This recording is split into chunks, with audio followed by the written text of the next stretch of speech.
Greetings, listenership. Welcome to TLC, Tropical Literature Creatives, the program where we interview authors of Caribbean heritage about themselves and about their literary works.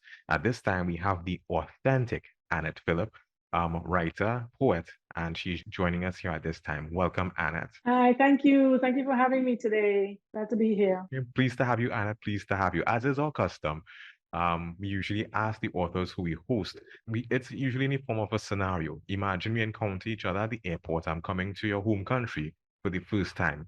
What do you recommend I try when it is I get there? Well, my country is very different from a lot of the Caribbean islands. It's kind of like mountainous. It is mountainous, volcanic. So we don't have like commercial tourism attractions. I think I would encourage you to do hiking, visit the rivers and the waterfalls. We have a lot of those. We even have a boiling lake as well. Oh. So you'd need a tour guide, obviously, to get to those places. But this is what I would recommend to anybody, especially if you're a person that likes to hike, to run, exercise. It's for those kind of people. So pretty much. And I mean, even if you're not a person that likes to hike, some of the attractions are close enough. You can get a bus ride to get you, like the Emerald Pool. It's in an area where anybody have access to it. There's I guess ramps and steps that can make it easy for people that don't want to go hiking up in the mountains or whatever. So there are some sites that you can get to easily. So this is my island. This is what it's all about. Yeah. Okay, sounds nice. If I want to get fit, I'm come across and I'll do some hiking on your end. Yeah, you should. But I don't live there right now. Oh, I live in New York City. I've been in New York City for almost 20 years. Oh, so so I don't live there. I'm gonna be visiting pretty soon, but I don't live there presently. But I still remember everything about Dominica. Oh my God. It's called Dominica, Commonwealth of Dominica, not Dominican Republic, Commonwealth of Dominica. Okay, right? It's a great thing. The program that we're hosting here is persons of Caribbean heritage. So regardless of where as long as you have roots, exactly. Okay, well, as we're talking about the interview, tell us a bit about your book. I know that you would have authored 2 books. The first is Nola's Metamorphosis, and a bit about that. Like, what genre is it? Not too much because we still have to buy the book, but Yes, I know. So, in 2019, my children's book came out first in 2019. Okay. It's Sammy. It's called Sammy's Curious Adventure. Okay. I just want to put him out first because he came out before Nola. Nola came out in 2021. Sammy came out in 2019. And Sammy is a 3-part series children's book. Okay. So this is the first one. The second one is called Sammy is Bullied, or Sammy Gets Bullied. I always get confused with those words there, but Sammy Gets Bullied, and it's coming out in June. And the third one has not been written yet, but hopefully by next year, God spare, it will be out. So pretty much Sammy's been out since 2019, and I'm a nanny, professional nanny. So Sammy's story is based on a kid that I took care of when he was 6 years old. He was very curious at that age range there. And so he saw a lighter and he didn't know what it was. He picked it up.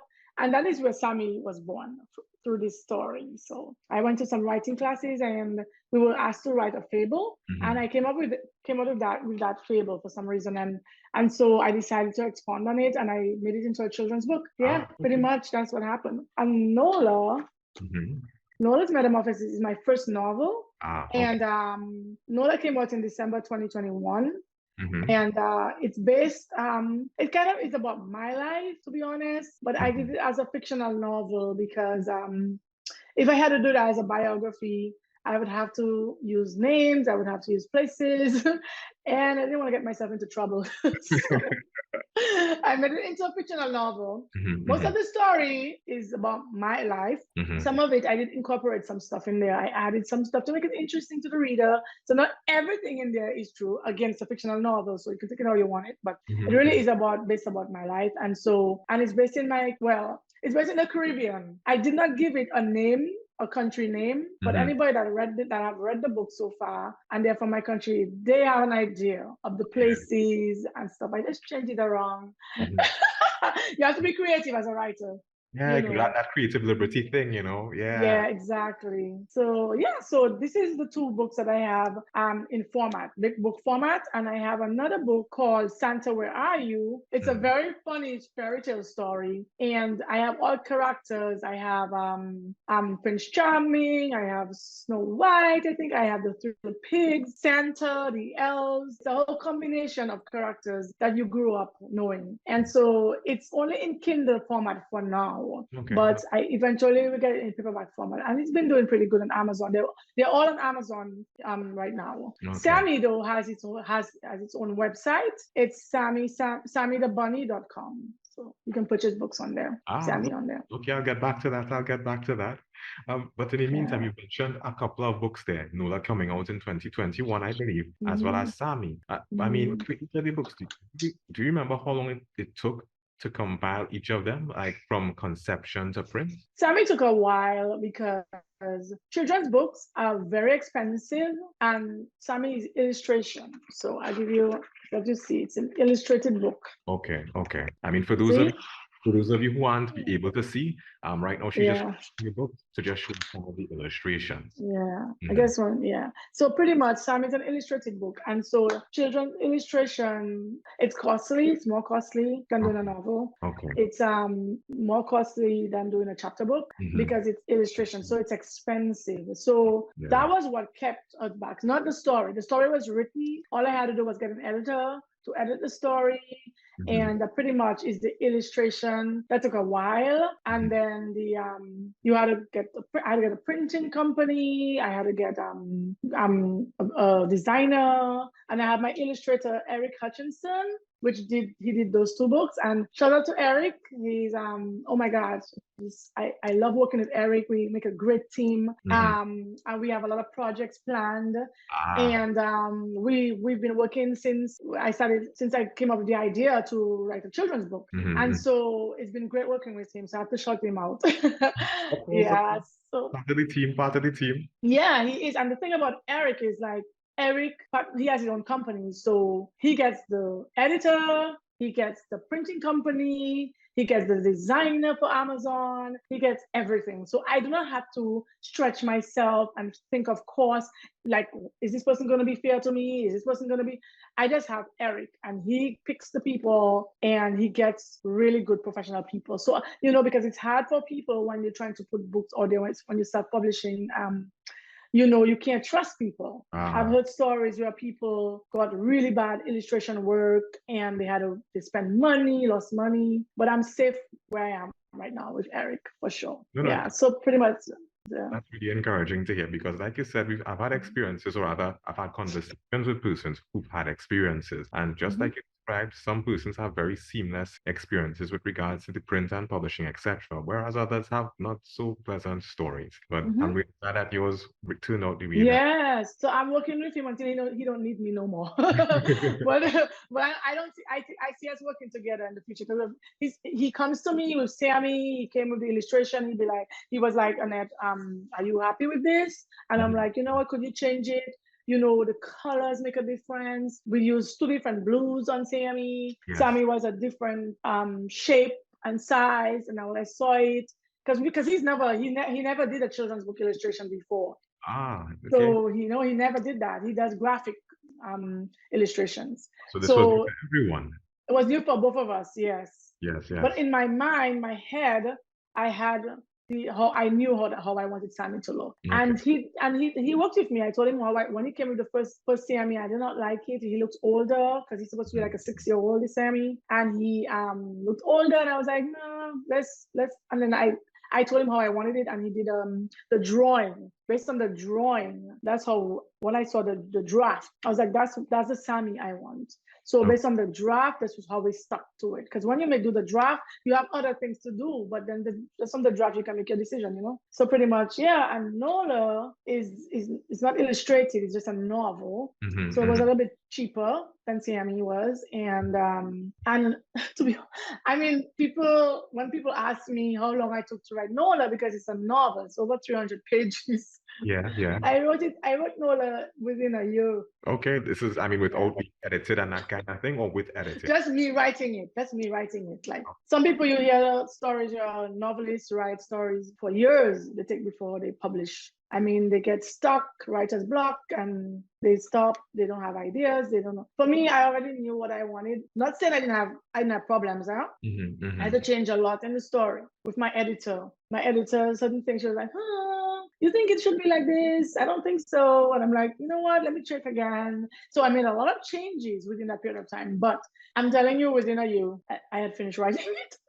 And the editor, when Eric got the editor, she kind of was like hesitant because she was like, can't write a story in a year, a novel in a year. There have to be a lot of issues with it. But thank God there wasn't a lot that I had to like pause or just drop the idea of Nola. And so, so Nola came on 2021. Okay. I mean, you were talking and you mentioned self-publishing. Are these books completely self-published, or they are?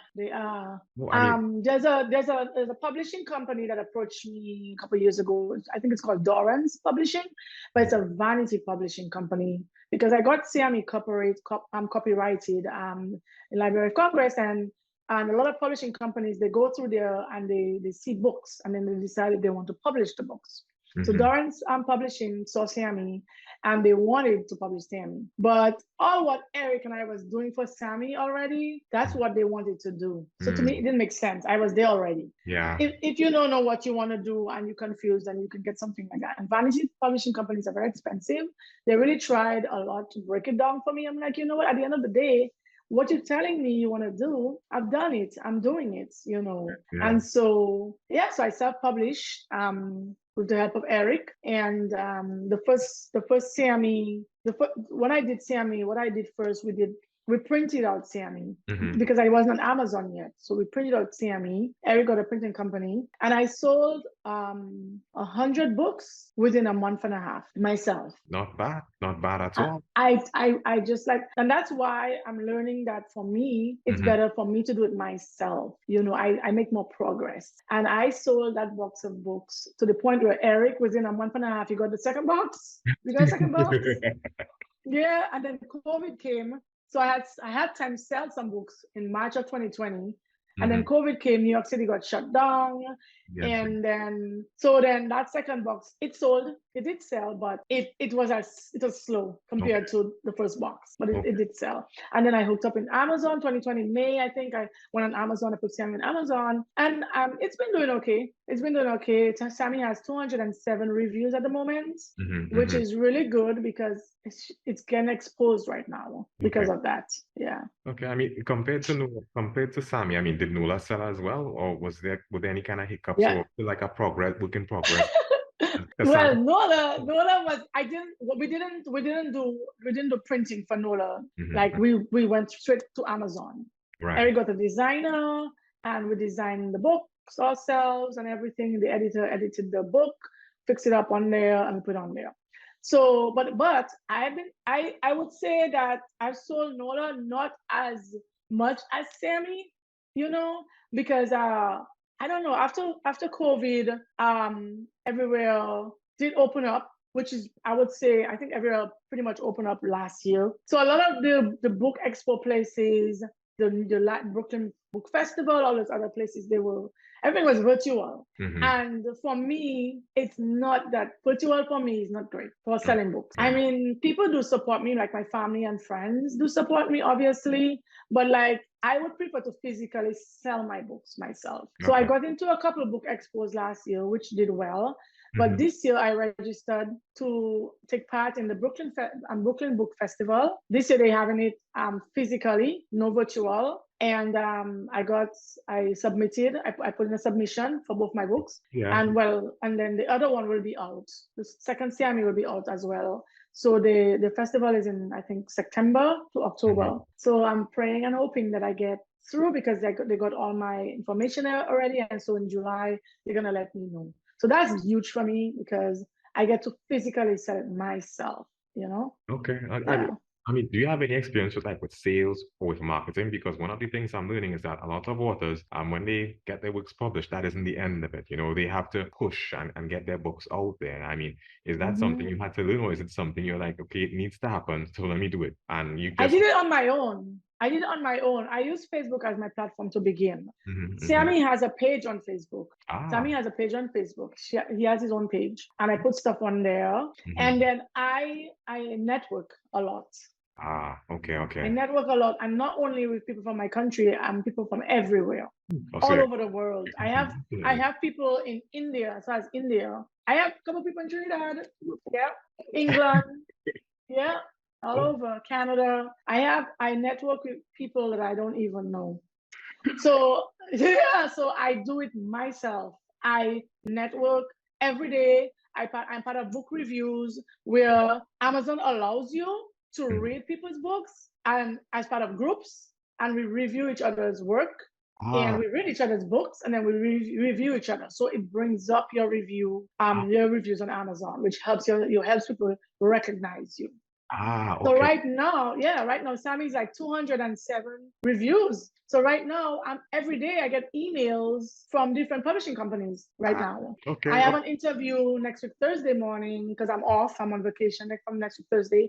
And next week Thursday morning, I have an interview with a publishing company. They want to market Sammy online, help me get sales. So some of them you can't trust it, but it doesn't hurt to hear what they have to say. You know, it doesn't hurt to hear what they have to say. So I've been getting emails left, right, and center right now because of the reviews on Amazon.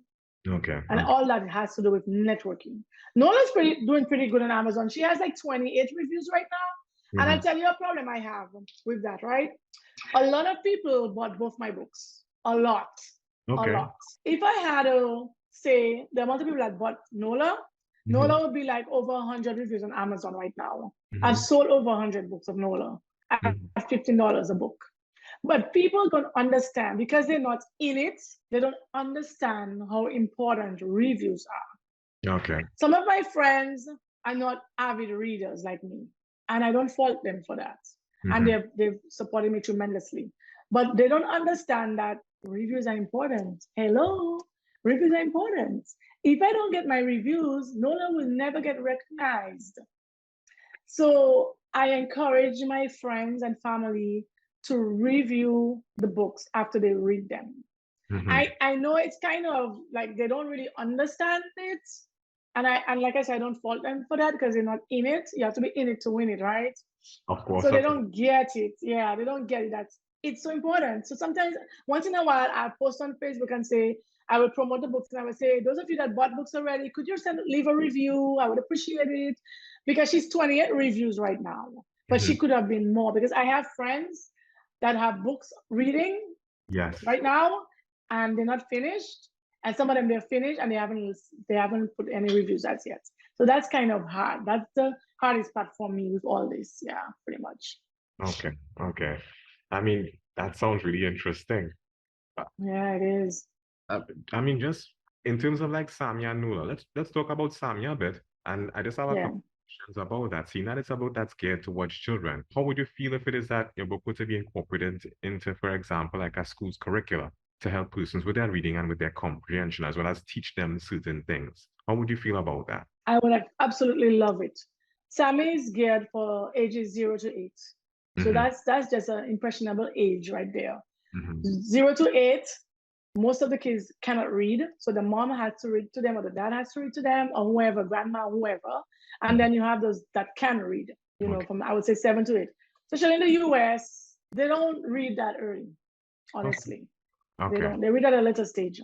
But it doesn't matter. You have somebody that's going to read it for them. A lot of my friends bought it and other people bought it so that they could read as a bedtime story. And I'm so happy that some of my friends say, oh my God, the kids ask them to read it over and over and over. So I love that, And so, yeah, I would love to get Sammy into books. But I'll tell you why I'm not there yet. I blame the weather. I blame myself because New York is very cold, and my job is like I work like what 9 hours, 9.5 hours, I think. When I get home in the evening, it's already like 6 o'clock in the evening. When I leave at 6:30 in the morning, so I'm outside from 12 hours, like from getting up in the morning to coming back home, and that is just for work. Those 12 hours. So when I get home, schools are closed and I'm cold. I just want to get home to my warm place. And so I don't get vacation as often, I don't know, because of my job. And then another thing, I think that's one thing I could do better when it came to that. Okay. Because there are a lot of, even in my neighborhood, there are a couple schools in there. I know right where they are. I can walk from my home to that school. But I don't know. I don't make the effort, especially when I'm home on vacation or I have days off. I should do better with that. But the weather just really depresses me a lot. I think the cold weather, I don't like to go outside. I have a friend, she's from Trinidad, and she's like, go to Grand Central, go to here, put the books there. I'm like, girl, I ain't going that cool. So, but I would love to do that, because getting Sammy into the libraries is a lot of red tape, lot of red tape. Some of them request that you in the was it New York Magazine? You have to be either New York Magazine or some magazine, something like that. Sammy did get into to a library in Philadelphia. So it's in that library, but I wanted to really get him into Jamaica Central Library and Brooklyn Central Library, and especially with COVID, they had a lot of backlog and there's so much red tape. But I need to do the schools. I can physically go to schools. It's just like, oh my gosh, yeah. I blame myself for that part of it, though.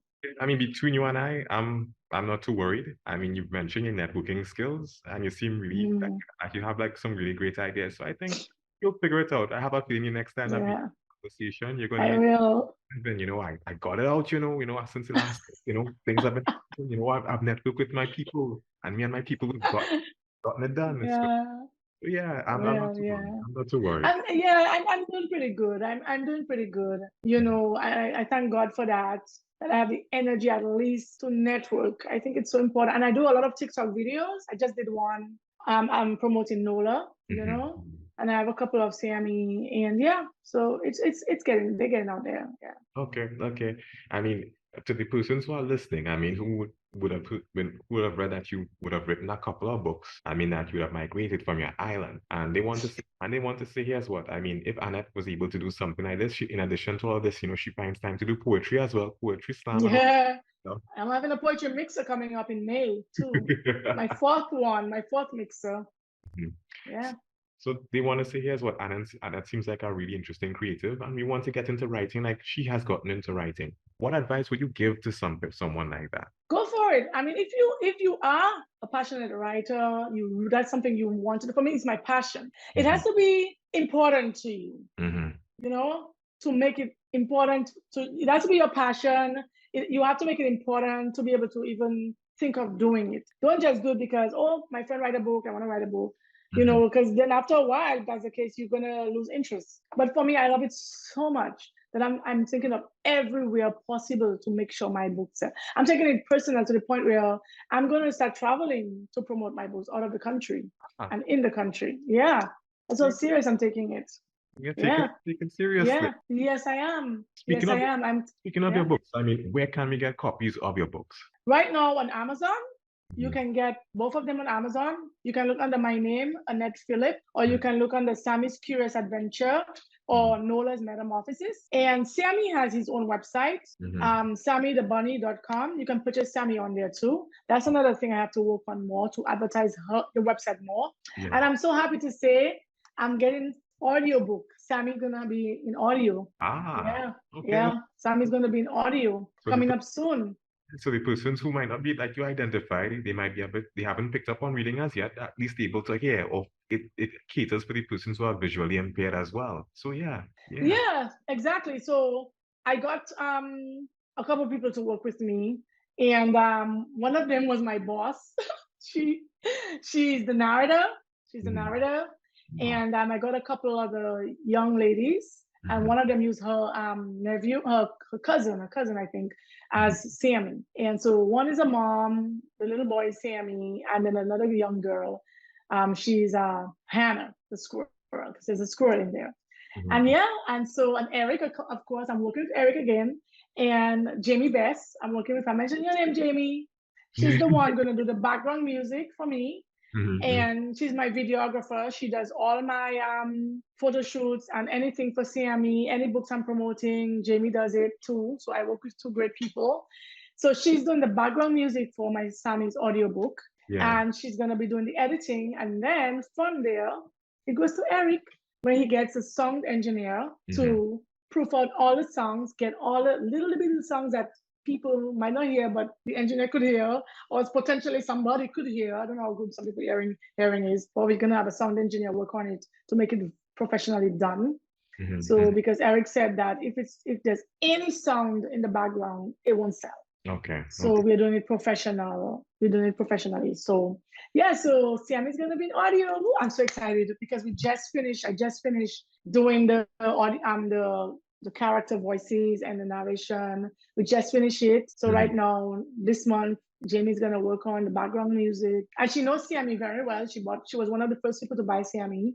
So she knows the story very well. So she'll know she has the option to choose what music she thinks is gonna work. I didn't even decide to do it. She's the one gonna choose what background music she's gonna put in it.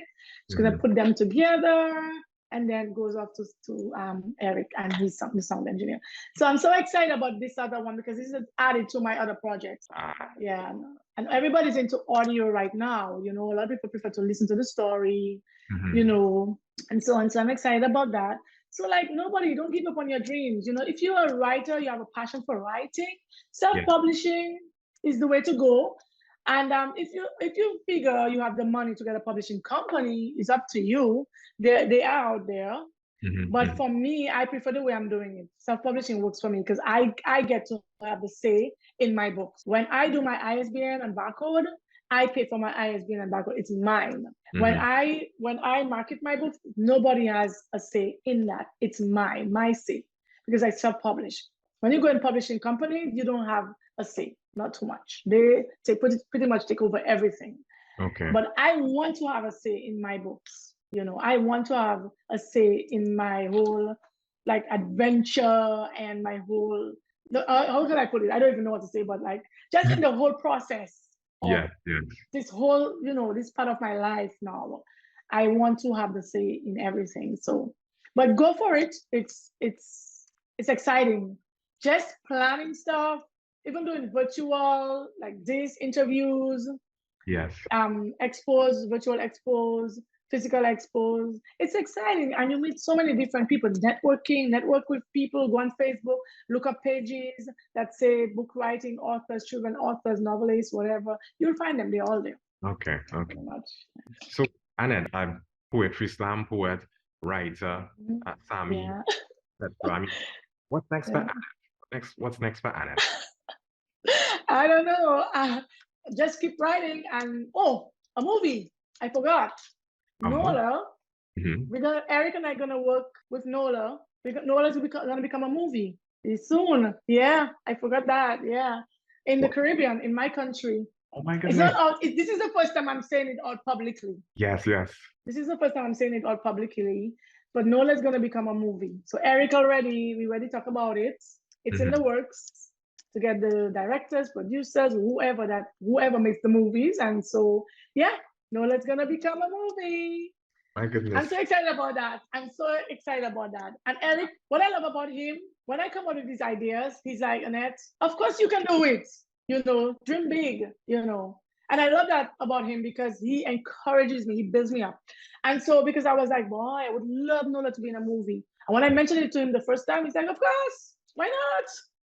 So I'm going to be based in Dominica during that time. Okay. Working on it. Yeah. I would love you to come check it out. So I would love to liaise so you can come see what's going on. Interview me again. So I'm excited as well. I mean, there are places to hike, and I mean, around I'm really have incentive to come, but something you have to talk about a bit more. And Sammy right now is, both of them actually, Nola and Sammy right now, it's in a bookstore in Dominica. It's a kid's store in Dominica. I think this month they're gonna be in that store in Dominica. I got them there. Yeah. So they're gonna be, Okay. yeah, so I'm excited about that.